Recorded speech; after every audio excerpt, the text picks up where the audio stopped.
Ahí sí, ahí está.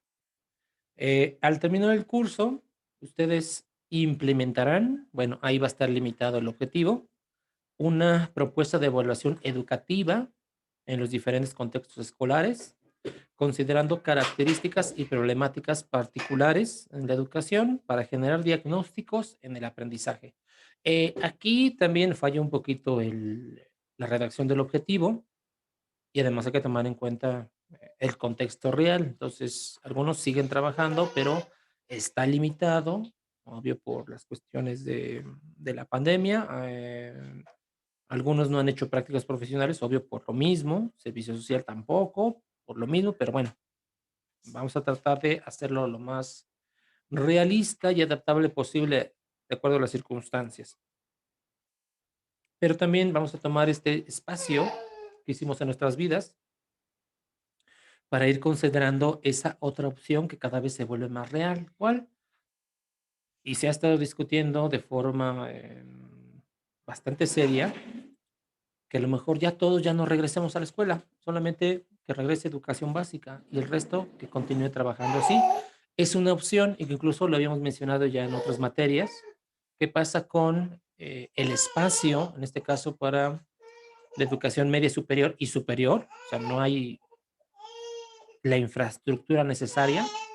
Entonces, ¿qué es lo que quedaría? Pues precisamente el trabajo en línea. Es una posibilidad que se está manejando muy fuerte. Entonces, para recordar, ya Victoria ya llegó. Para recordar, obvio, un pequeño recuento de lo que se viene en el curso número uno. Entonces, traten de recordar precisamente esos conceptos que vimos precisamente en el curso anterior. ¿Qué cosa es eso llamado evaluación? Y desde luego que existe un proceso de evaluación y que desde luego, si ustedes todavía piensan evaluación educativa, piensan en exámenes, están mal. Entonces, la evaluación educativa se va a aplicar prácticamente pues todo el tiempo. Se evalúa en este caso el currículum, por eso les decía que deben de recordar lo que vieron en diseño curricular. Entonces, una de las etapas precisamente del diseño es la evaluación y tiene que ver precisamente con esta materia. Ver si realmente se están cumpliendo los objetivos de una escuela, de un plano educativo, de una carrera, de un nivel. Y obvio, no, profesores, pues sería la evaluación del contenido de ese curso.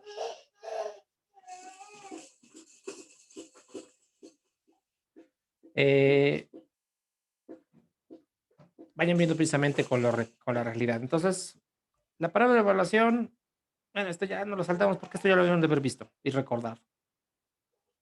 Entonces, ahí, eso también ya se los había compartido anteriormente, solamente para recordar. Entonces, sí existe una definición, una conceptualización. La evaluación tiene que ver en este caso también con los objetivos, les había mencionado. Entonces, no puede existir evaluación si no están unos objetivos específicos, claros. Eso sí, métanse en la cabeza y recuerden lo que vieron en diseño curricular. No se puede hacer una evaluación si no se parte precisamente de los objetivos, que prácticamente sería el inicio de todo proyecto educativo, de todo curso, y la evaluación gira en torno precisamente para ver si se han cumplido o no, o bien en qué grado. También en este caso, vimos el curso anterior una clasificación de evaluación que tiene que ver con la temporalidad, para qué sirve la evaluación, sus funciones, aquellos quienes la realizan, los agentes, el sistema de referencia utilizado y luego en qué ámbitos se puede aplicar. Entonces, no importa la clasificación que ustedes más prefieran, ustedes defiendan eso, porque no va a faltar ya en la práctica que la evaluación, bla, bla, bla, bla. Ajá, pero ¿qué tipo de evaluación estás hablando? De acuerdo con su temporalidad, quiénes lo realizan, etcétera, precisamente para que lo tengan muy claro y ustedes defienden, desde luego. Y también en este caso hay diferentes modalidades de evaluación. Generalmente lo que hace el trabajo del docente es eso, la evaluación del aprendizaje. Y entonces, como hace un momento mencionábamos, la mayoría de los profesores caen en el error precisamente de el examen.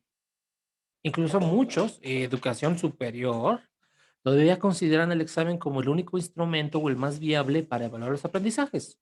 No es así. Recuerden sus otras clases, hay diferentes tipos de conocimientos, habilidades, actitudes, y entonces todas esas se deben de evaluar, no con los mismos instrumentos, pero si presumimos que somos docentes, que hacemos una verdadera evaluación, una evaluación integral, pues se toma en cuenta todos esos aspectos. La evaluación curricular no la hace de forma directa los docentes, las hacen generalmente los administrativos o bien otras instancias dedicadas, especializadas precisamente para ver este curso, si está funcionando, este taller, el plan curricular de una licenciatura, el contenido de una materia en específico. Por eso Profesor, recuerda lo buenas que viene. tardes. Perdón, pero es que no podía entrar. No hay problema, no hay problema. De hecho, aquí estoy viendo a lo lejos los intentos. Sí, profesor. No hay problema, no Gracias. hay problema. La evaluación docente, que también tiene su método, tiene sus tiempos. De hecho, aquí nos vamos a dar la tarea de abrirle un pequeño espacio, porque también se cae en un error. Cuando se trata de evaluar el trabajo del docente, también debe ser de forma integral, que va desde los aspectos administrativos, que obvio, deben entregar su documentación y tu expediente debe estar completo. Tiene que ver en este caso con cuántas, si ha llegado tarde o no y cuántas veces, y obvio, si llegó tarde, por qué. Ha cumplido en este caso con los objetivos de la materia, ha entregado a tiempo, en este caso, también sus calificaciones, una cuestión administrativa, y desde luego cómo es el trabajo que existe dentro del aula. Y para que se haga esta evaluación, pues debe de revisarse los documentos, debe de pedirse también, obvio, la opinión de los alumnos, pero no es el único instrumento, en este caso, para realizar la evaluación docente, como hacen en muchas instituciones educativas. Y la evaluación institucional, si se dan cuenta, vamos de lo general, perdón, de lo particular a lo general. Una evaluación institucional, pues prácticamente es ver si esta sigue funcionando, debe de actualizarse, debe de cambiar el rumbo. Entonces, tanto la evaluación curricular como la evaluación institucional, pues prácticamente van de la mano.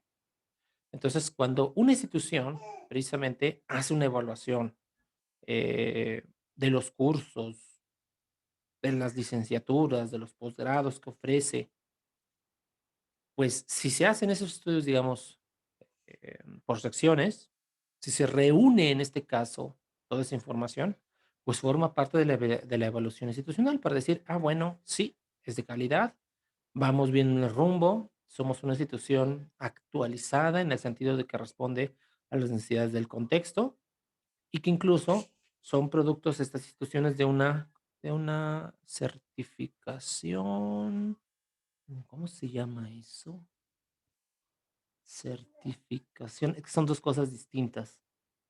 La certificación, ahorita nos vamos a quedar con ese nombre, la de certificación. Hay otro nombre que habla de otro proceso distinto, pero obvio también tiene que estar relacionado con la evaluación. Entonces, instituciones se certifican, es de calidad, los procesos, van bien. Certificación, ahorita recuerdo el nombre. También recordarán que en este caso, cuando hablamos de una evaluación, vamos a considerarlo primero que nada como un proceso, en donde se identifica, se recoge y se trata datos o información precisamente que se levantaron, pero como estamos hablando precisamente del ámbito educativo, pues todos esos elementos, esos datos, esos hechos, pues son educativos, con el objetivo en este caso de valorarlos, decir, ah, bueno, esto es importante, esto es valioso, y desde luego tomar decisiones sobre dichas valoraciones. Entonces, si algo es importante, se cuida, se conserva. Y eso debe de hacerse con todo, desde los alumnos, docentes y de obvio desde el mismo contenido curricular.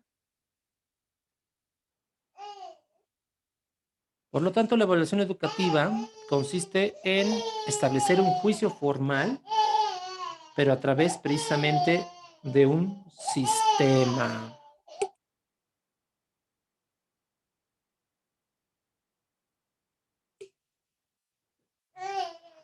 Por lo tanto, debe ser un proceso continuo. Profe, ¿le puede regresar Ah, tantito, sí, adelante. por favor? ¿Sí? Sí, esto es para recordar, lo vimos en el recurso número 1.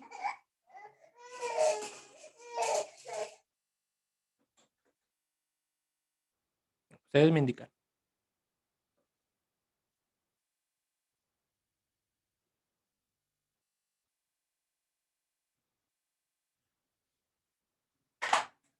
Ya, profe, gracias. Bien. Por lo tanto, consideren a la evaluación como un proceso continuo. Entonces, el docente que espera hasta la periodo de evaluación para ver sus avances, sus limitaciones, pues no, está mal. Aquel docente que considera que sus alumnos tienen 10 o la mayoría tiene 10, también está mal porque está centrado en un número, no en un proceso. Y como estamos hablando de que debe ser continuo, lleva tiempo, en consecuencia, antes de iniciar cualquier acción educativa, hay que planearla. Y dentro de la misma planeación, ahí ya viene la evaluación, al menos la idea de cómo se va a hacer. Precisamente para buscar los instrumentos, si no se van a crear, y es lo que vamos a ver dentro de una media hora, cuando mucho. Y son instrumentos que si toman en cuenta precisamente estas características de la evaluación, algunos van a salir muy sencillos. Digamos, lo interesante, y por eso vamos a hacer estas dos prácticas el día de hoy, es cómo estamos procesando esa información, cómo la estamos viendo. Y también de su mente váyanse quitando la palabra bien, mal, bueno, malo. Esos son juicios de valor, pero moralistas. Ustedes están estudiando ciencias de la educación, por lo tanto, van a emitir un juicio precisamente basado en conocimientos. Entonces, es una valoración técnica, ya es otro nivel. Pero no se preocupen, eso ahorita lo vamos a solucionar. Tiene un carácter instrumental en el sentido precisamente que tiene una utilidad. Entonces, ¿la evaluación es un instrumento? Sí, en el sentido de que es necesario para poder tomar decisiones. Entonces, ¿qué ha pasado en las escuelas que toman decisiones sin hacer evaluaciones? Ahí se va.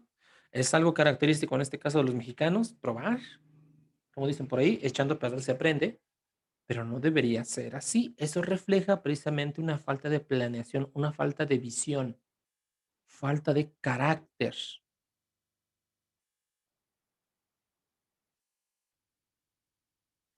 Esto también lo vimos en el curso anterior. Recuerden, lo que está resaltado son los verbos, mejorar y orientar los procesos educativos. Y solamente se va a hacer eso, grábenselo muy bien, de acuerdo precisamente con los objetivos marcados. Si ustedes realizan alguna acción y no tienen un objetivo específico claro, pues ¿cómo van a hacer una evaluación? No tiene sentido, porque ¿con qué lo comparo? Segunda, dar cuenta del grado de logro de los objetivos propuestos.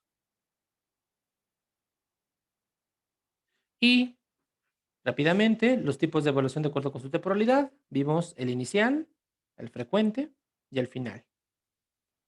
En cuanto a sus funciones, el diagnóstico, formativa y sumativa. De acuerdo en este caso con sus sistemas de referencia, el normativo, el criterial y el personalizado. De acuerdo con los agentes, la autoevaluación, la coevaluación y la heteroevaluación. Y este sería el proceso de la evaluación educativa. Por eso les decía, esto comienza desde la planeación, desde la planeación de un curso, desde la planeación del diseño curricular.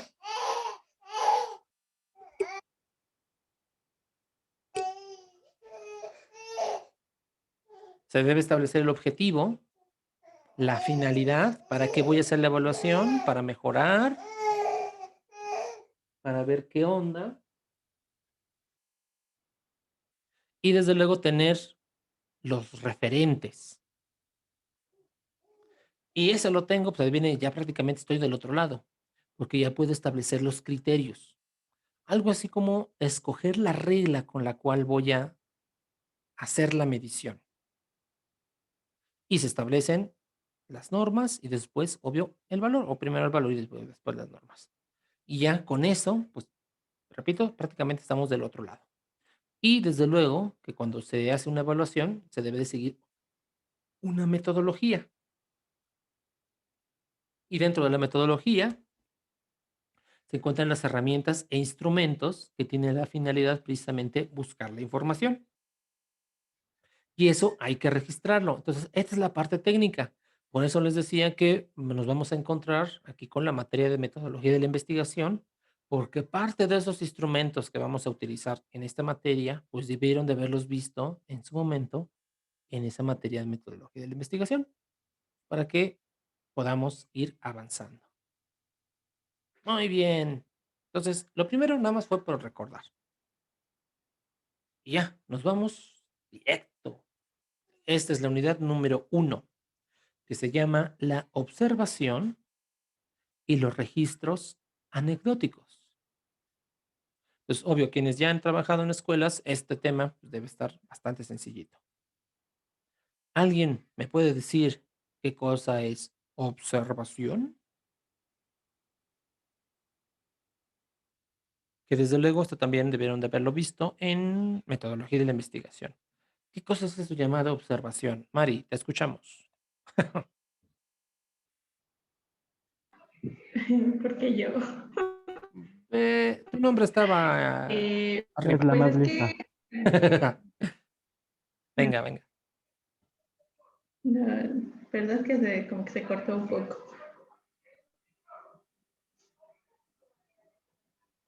Ay, ¿sí me escuchan? ¿Por qué Sí. nadie dice No, nada? pues te estamos esperando.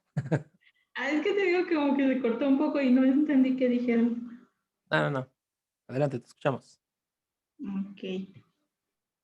Pues hasta donde tengo entendido como que hay varias eh, definiciones, pero la que yo entiendo, bueno, no varias definiciones, sino que tienen como que varios, eh, no sé cómo decirlo, pero hasta donde yo entiendo como que es la, no sé si llamarlo cualidad, pero es aquello donde nosotros podemos identificar las pues necesidades de los alumnos o de la institución en sí.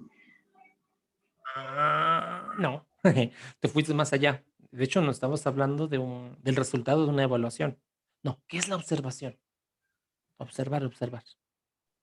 Pues sería registrar y anotar los sucesos o actividades que se viven en el entorno. ¿Sí? ¿Sería eso? Muy bien, ya nos estamos acercando. Muy bien, sí, efectivamente. Ahora Profesor, sí, también sería como identificar sus necesidades de los alumnos ah, eso a depende base de de los la objetivos. observación. Así, pero depende. Recuerden lo que vimos. No vamos a hacer una evaluación sin haber establecido los objetivos. Entonces, Ujú. si el objetivo era precisamente identificar las necesidades, la observación sí se puede utilizar para eso, pero no es la finalidad. Ni eso no es observación. ¿Capish? Profesor. Capish. ¿Sí? Pero qué bueno que van teniendo estas inquietudes. Entonces, sí tener mucho cuidado. Entonces, observar no es identificar las necesidades. Cuando yo digo, voy a observar para identificar qué cosa, entonces ya estoy hablando de la finalidad. Pero ahorita vamos con lo básico. ¿Qué cosa es eso llamado observación? Y efectivamente, Sharon se acercó muy bien. Entonces, ahí les va. No me van a decir, pues observar es ver. No, no es lo mismo. Observar consiste precisamente en el registro sistemático. ¿Qué significa eso? Que no voy a ver por ver, sino que voy a tener una tablita, en pocas palabras, para ir registrando paso a paso, tiempo por tiempo, qué es lo que está ocurriendo. Por eso digo que Sharon se acercó demasiado. Y por el simple hecho de ser un registro sistemático, esta observación es válida y confiable, porque no es lo mismo que diga, pues es que vi que los chamacos estaban aventando piedras. Ajá. ¿Quién? ¿Cómo? ¿Cuándo? ¿Dónde? Entonces ahí ya cambia. Entonces deja de ser un chisme y se convierte precisamente en un dato relevante, un dato que se puede comprobar. ¿Y qué es lo que vamos a registrar? Comportamientos o conducta manifiesta. Eso subráyalo, ahí se me olvidó ponerlo en letras rojitas. ¿Por qué? Porque es precisamente el comportamiento, la conducta manifiesta tiene esa característica principal, se puede ver. Entonces yo no puedo hacer una observación, adivinen qué, de sus sentimientos, ¿no? Porque esos se encuentran adentro. Y para ver lo que tienen adentro, pues necesito abrirlos, y eso no es muy viable. Tampoco puedo hacer un registro sistemático, obvio, estamos hablando de la observación, de sus pensamientos. Tampoco. No tengo acceso a eso. Pero sí puedo hacer un registro de su conducta. Y obvio, lo puedo hacer de una sesión presencial o virtual. Hace un rato cuando les dije que sonrían para la cámara, pues el único que me hizo caso fue Julián, fue el único que encendió su cámara. El resto no. Entonces eso se queda registrado. A la de tal día, tales horas, se les dio la indicación de que encendieran sus cámaras. Solamente uno de tantos lo hizo. Profe, ahí entraría en es que bueno, yo en mi trabajo lo llevo a cabo. Yo llevo dos tipos de registro, el registro anecdótico y el descriptivo. Ah, muy El bien. anecdótico, pues es que voy redactando pues lo que yo veo, lo que me comentan, y el descriptivo es analizar, observar y buscar, como quien dice, evidencias. Ah, muy bien. Sí, de hecho te adelantaste. Excelente. Pero vamos, ahora sí, vamos a ese rumbo. Y qué bueno que ya mencionaste, ya tienes experiencia, entonces para ti se va a hacer mucho más sencillo. Entonces, existen dos formas de hacer la observación. De forma sistemática, que es la que nos va a importar, y aquella que se realiza de forma asistemática. Entonces, con el prefijo a, quiere decir sin un sistema. Y eso lamentablemente se realiza en muchas escuelas. Entonces no falta el director o el coordinador o el nombre que le quieran le poner como autoridad. ¿Y cómo van sus alumnos? Entonces, uy, una pregunta difícil. Y obvio, yo solamente doy cuenta de lo que recuerdo, de lo que han visto mis ojos, pero no existe un registro como tal, no se puede comprobar. Entonces, esa sería una observación asistemática. Por ejemplo, también cuando hay el receso, todos los niños salen, estamos hablando obvio de educación básica, salen a jugar, pues las maestras no deben de quedarse en su salón comiendo, deberían también de salir para, para ver el comportamiento, pero no llevan su tabla de registro. Sencillamente, a ver qué pasa, que no haya algún accidente, que nadie se atragante y que todos estén felices y contentos. Entonces, la observación sistemática, Profe, repito, ajá, ¿escucho? entonces en parte por eso es que también la educación mexicana básica está por los suelos. Sí, eh, porque la mayoría que trabaja ahí, y obvio no quiero que nadie se sienta ofendido, sino hay que verlo desde el punto de vista objetivo, pues se le dio entrenamiento en este caso para dar clases, pero no tienen entrenamiento como investigadores. Y eso de ser investigador forma parte de hacer una evaluación. Entonces, solamente se quedan con el desempeño académico. Entonces, si todo mi grupo tiene 10, pues yo soy un excelente maestro y estoy haciendo un excelente trabajo, pero no se ve cómo llegamos a ese 10 o qué significa ese 10. Todos damos por hecho que es la mejor calificación y es, por lo tanto, es el mejor grupo. Pero puede existir un grupo que a lo mejor tenga promedio de 8, pero son responsables, trabajan y se esfuerzan, o incluso se les está pidiendo más que al resto, y en consecuencia, pues no logra el 10. Entonces, ahí no se ha hecho no se ha hecho en este caso una evaluación prudente, porque no estamos, la mayoría de los docentes, me voy a incluir para no herir a nadie, la mayoría de los docentes no hemos sido capacitados para eso, para la evaluación y ser más detallistas en el trabajo. Y efectivamente, sería una de las consecuencias. Pero qué bueno que ustedes están estudiando para que amplíen sus horizontes. Entonces, esto es importante y por eso hice esa observación. El observador define previamente los propósitos a observar. Por ejemplo, Vicky se adelantó para ver las necesidades. Ahí ya me está hablando de que ya hizo la observación, pero previamente ya estableció el para qué. Yo puedo observar nada más para conocer la dinámica del grupo. Y obvio, la intención no es saber sus necesidades, sencillamente para ver cómo se comportan, cómo se mueven. Que el propósito de la observación es para ver si hay, ¿cómo podemos llamarlo? No, pues interacción tiene que ver con la dinámica. Pues, ¿qué es lo que hacen en la hora del receso? Ya definí mi propósito antes de que estén en receso, ya a ver qué es lo que capto, porque entonces me pierdo, ya no sé qué ver, ya no sé qué buscar.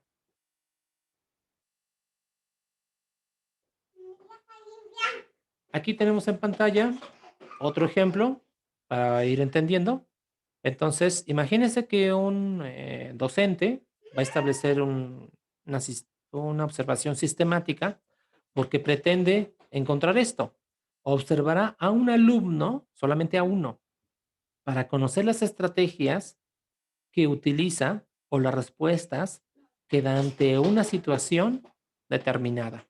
Entonces tengo a Lupita, tengo a Mari, tengo a Sharon, tengo a José, tengo a Julián, tengo a Andrés, pero no me importan, solamente me voy a centrar en una sola persona, porque ese es el objetivo.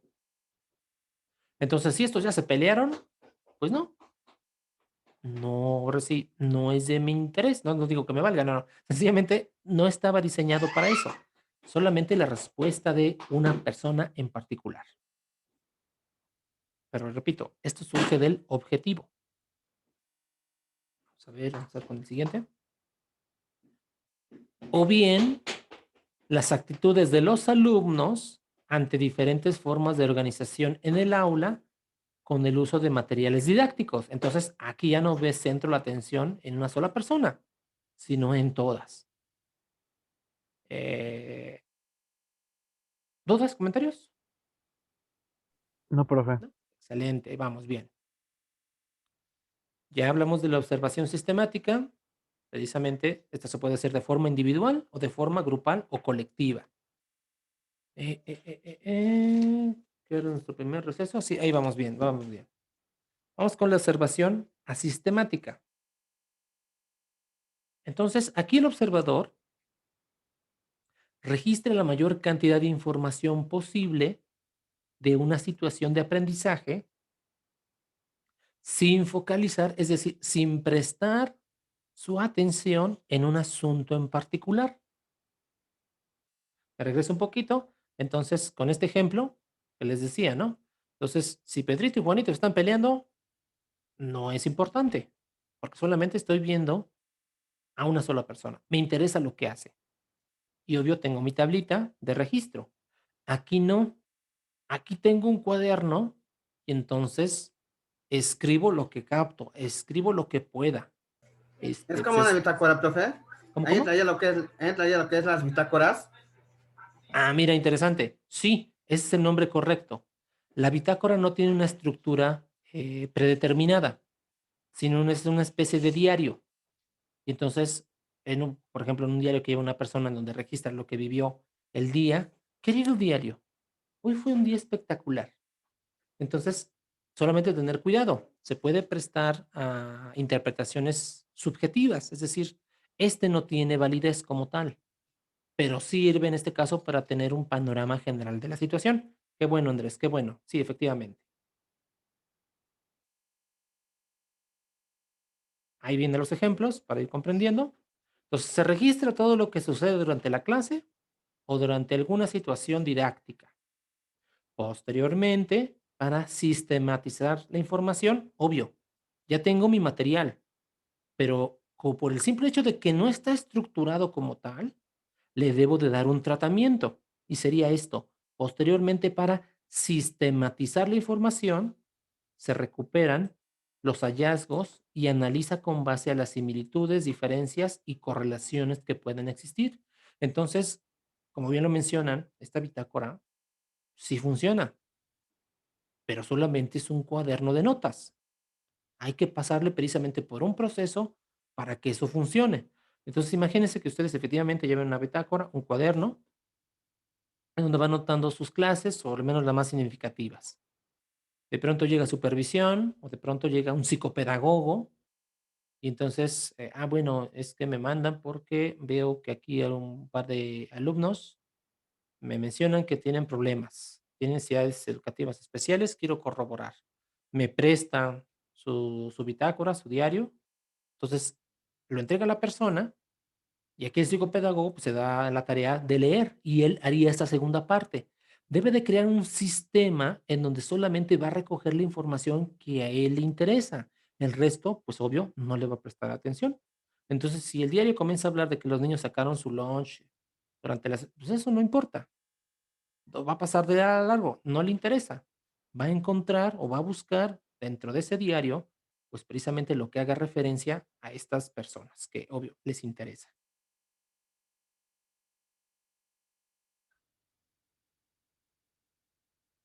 Podemos en este caso seguir hablando de una diferenciación de tipos de observación, lo vamos a hacer, y vamos a comenzar con esta, la observación cualitativa. Recordarán sus clases de metodología de investigación, cuando nos referimos a lo cualitativo, hablamos precisamente de cualidades, características, rasgos o categorías más significativas que tiene una situación, una persona o bien un hecho, un fenómeno, y obvio, como estamos hablando de educación, sería un hecho o fenómeno educativo.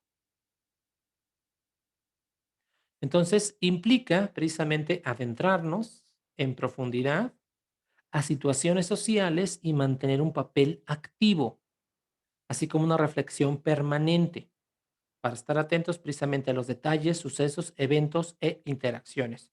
Como le hemos mencionado, ya un diario, una bitácora, como bien mencionan, tiene estas características. 12 de la mañana con 40 minutos, vamos con nuestro primer receso.